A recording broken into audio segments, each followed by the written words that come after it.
Yeah the next important session is Lahore session of 1929. Background ಏನಪ್ಪ ಅಂದರೆ, when Simon commission came to India, came to India people vastly boycotted it. ನೆನಪಿದೆ ಅಲ್ವಾ, black colour ಫ್ಲ್ಯಾಗ್ಸ್ನ ತೋರಿಸಿ ಅವ್ರು ಬರೋಕ್ಕಿಂತ ಮುಂಚೆಯಿಂದನೇ ಜಗಳಗಳಾಗ್ತಾ ಇತ್ತು. Because of that the secretary of the state, ಅವ್ರ ಹೆಸರು ಆ ಟೈಮಲ್ಲಿ the secretary of state in India who sits in England was Birkenhead. ಎಂತಲ್ಲೇ ಏನು ಹೆಸರು ಗುರು, was Birkenhead. Okay, so Birkenhead challenged Indians that if you have so much of talent, draft your own constitution ಅಂತ ಹೇಳ್ತಾರೆ. That is ಆಯ್ತಪ್ಪ, ನಮಗೆ ನಿಮಗೋಸ್ಕರ rules ಮಾಡೋಕ್ಕಾಗಲ್ಲ, ನಮ್ಮದು 1919 ಆ್ಯಕ್ಟ್ ಕೂಡ ಫೇಲು, 1909 ಆ್ಯಕ್ಟ್ ಕೂಡ ಫೇಲು, ಎಲ್ಲ fail.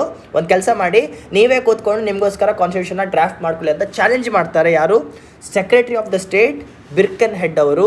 And Indian leaders take it as a challenge. ಅವ್ರು ಅದನ್ನ ಚಾಲೆಂಜಾಗಿ ತಗೊಳ್ತಾರೆ. ಅವರು ಅದನ್ನು ಚಾಲೆಂಜಾಗಿ ತಗೊಂಡು ಲಾಹೋರಲ್ಲಿ ಆಲ್ ಇಂಡಿಯಾ ಕಾನ್ಫರೆನ್ಸ್ನ ಕಾಲ್ ಮಾಡ್ತಾರೆ. ಇದಕ್ಕೊಂದು ಹೆಸರಿದೆ, ಆ ಕಾನ್ಫರೆನ್ಸ್ ಹೆಸರು ಏನಪ್ಪ? ಆಲ್ ಪಾರ್ಟಿ ಕಾನ್ಫರೆನ್ಸ್ನ ಕರೀತಾರೆ. In Lahore in 1928, were all the new reforms were discussed. ಏನೇನು ನಮ್ಗೆ ಇಂಡಿಯನ್ಸ್ಗೆ ಬೇಕಂತ ರಿಫಾರ್ಮ್ಸ್ನ ಅವರು ಪ್ಲ್ಯಾನ್ ಮಾಡಿ ಡಿಸ್ಕಸ್ ಮಾಡ್ತಾರೆ. Along with this is called as the plan is called as Nehru report, were Nehru, Motilal Nehru being the chairman, Jawaharlal Nehru being the general secretary and others, draft ಕಾನ್ಸ್ಟಿಟ್ಯೂಷನ್ನ plan ಮಾಡ್ತಾರೆ. ಏನು ನಮ್ಮ 1945 ನಮ್ಮ ಇಂಡಿಯಾ ಕಾನ್ಸ್ಟಿಟ್ಯೂಷನ್ನ ಡ್ರಾಫ್ಟ್ ಮಾಡುತ್ತೆ, ಇದ್ರದ್ದು soft copy or prior copy 1928 Nehru ಅವರು draft ಮಾಡ್ತಾರೆ. ಅದರ ಜೊತೆಗೆ with this on the other hand 14-point report was also drafted by Mohammed Ali Jinnah. ಇವಾಗ ನೋಡಿ, ಜಿನ್ನಾ ಅವ್ರದ್ದು ಏನಾಗಿದೆ, he is a part of Muslim league.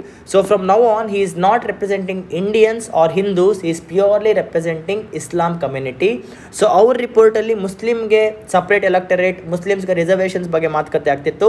Nehru ರಿಪೋರ್ಟಲ್ಲಿ rights ಬಗ್ಗೆ ಆಗಲಿ, ಕಾನ್ಸ್ಟಿಟ್ಯೂಷನ್ಸ್ ಬಗ್ಗೆ ಆಗಲಿ, ಫೆಡರಲಿಸಮ್ ಬಗ್ಗೆ ಆಗಲಿ, ಇದ್ರ ಬಗ್ಗೆ ಮಾತಾಗ್ತಾ ಇತ್ತು. ಇದ್ರ ಬಗ್ಗೆ ಸಪ್ರೇಟ್ ವಿಡಿಯೋ ಮಾಡ್ತಾನೆ, 14 points of Nehru and Jinnah, ಅಂದರೆ 14 points of Jinnah and Nehru report. ಯಾಕಂದರೆ ಇದರಲ್ಲಿ ಮಾಡಿದ್ರೆ it becomes a very huge topic. ಅದ್ರ ಮೇಲೆ ಒಂದು ಸಪ್ರೇಟ್ ವಿಡಿಯೋ ಮಾಡ್ತೇನೆ, ನೀವು ಓದಿ. ಇಫ್ ಇನ್ ಕೇಸ್ ಆಗದೆ ಇದ್ದರೆ by 2 to 3 days I will upload this video, ಆಯಿತಾ? As a result of this report, Lahore session was held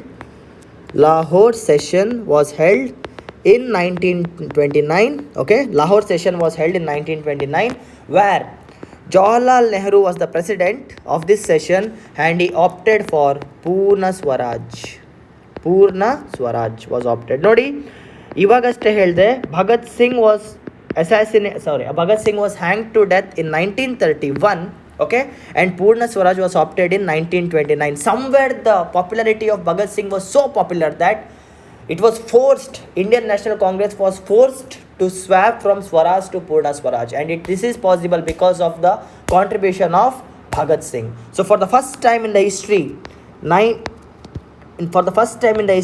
26th January 1929, in Lahore session, INC opted for Purna Swaraj. And if you see the date properly, 26th January, from now on, every year 26th January ಬಂದಾಗ Indians used to celebrate independence day. ಇದನ್ನು ನೆನ್ಪಿಟ್ಕೊಳ್ಳಿ.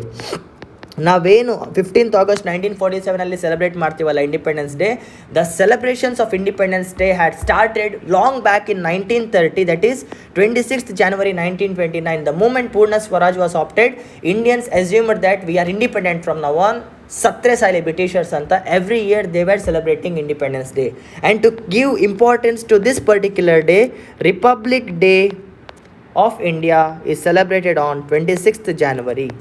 ಈ ಒಂದು the day when ಪೂರ್ಣ Swaraj was officially opted in India by INC, that is 26th January 1929. ಈ ದಿನಾನ history ಬುಕ್ಕಲ್ಲಿ ಪರ್ಮನೆಂಟಾಗಿ ಕೆತ್ತಕ್ಕೋಸ್ಕರನೇ ನಾವು ರಿಪಬ್ಲಿಕ್ ಡೇನ 26th January ಸೆಲೆಬ್ರೇಟ್ ಮಾಡ್ತೇವೆ.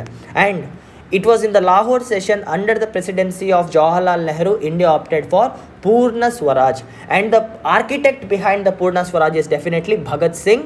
And yes, this is how everything changed. ನೋಡಿ ಅರ್ಥ ಮಾಡ್ಕೊಳ್ಳಿ. 1857 ಇಂದ 1871 ವರೆಗೂ ಮುಸ್ಲಿಮ್ಸ್ಗೆ ಎಜುಕೇಷನ್ ಇಲ್ಲ.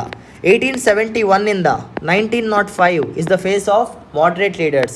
1906 ಇಂದ 1917ವರೆಗೂ it's a phase of extremist leaders. 1917ಇಂದ it's the rise of Gandhi.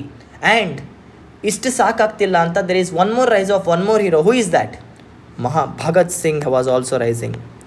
Bhagat ಸಿಂಗ್ ಪಾಪ್ಯುಲಾರಿಟಿ ಎಷ್ಟು ಸ್ಟ್ರಾಂಗ್ ಆಗಿತ್ತಂದರೆ ಇಲ್ಲಿವರೆಗೂ ಏನೇನು ಡಿಮಾಂಡ್ ಆಗಿತ್ತು, ಡಿಮಾಂಡ್ ಆಫ್ ಡೊಮಿನಿಯನ್ ಸ್ಟೇಟಸ್ ಎಗ್ರೋಯ್ತು. In a very short period of time India opted for Purna Swaraj. You can imagine how powerful Bhagat Singh was, how influential he was, that INC was forced. 1885 ಅಲ್ಲಿ start ಆಗಿದ್ದ INC 1929 ಇಷ್ಟು ವರ್ಷಗಳಲ್ಲಿ ಯಾವತ್ತೂ ಕೇಳ್ದಿರುವಂಥ ಒಂದು ಡಿಮಾಂಡ್ನ 1929 ಲಾಹೋರ್ ಸೆಷನಲ್ಲಿ 26 ಜನವರಿಗೆ ಪೂರ್ಣ ಸ್ವರಾಜ್ನ demand ಮಾಡ್ತಾರಂದರೆ ಈ ಒಂದು ಯುವಕ ನಮ್ಮ ಭಾರತೀಯರಲ್ಲಿ ಎಂಥ ಒಂದು ಇಂಪ್ಯಾಕ್ಟ್ನ ಕ್ರಿಯೇಟ್ ಮಾಡಿದ್ರು ಅಂತ ನಾವೆಲ್ಲರೂ ಅರ್ಥ ಮಾಡ್ಕೊಳ್ಳೇಬೇಕು. The independence that we people are enjoying right now in the history books can be mentioned that it is because of Jawaharlal Nehru and Mahatma Gandhi, but the unsung hero of the freedom struggle is definitely Bhagat Singh anta matra ನೀವು ನೆನ್ಪಿಟ್ಕೊಳ್ಳಿ. Okay, so next important thing that happened in India is Government of India Act, GOI Act 1935. But ಇದಕ್ಕಿಂತ ಮೊದಲು ಇನ್ನೊಂದು event ಆಗುತ್ತೆ, that is civil disobedience movement. ಇದ್ರ ಬಗ್ಗೆ ಮಾತಾಡೋಣ.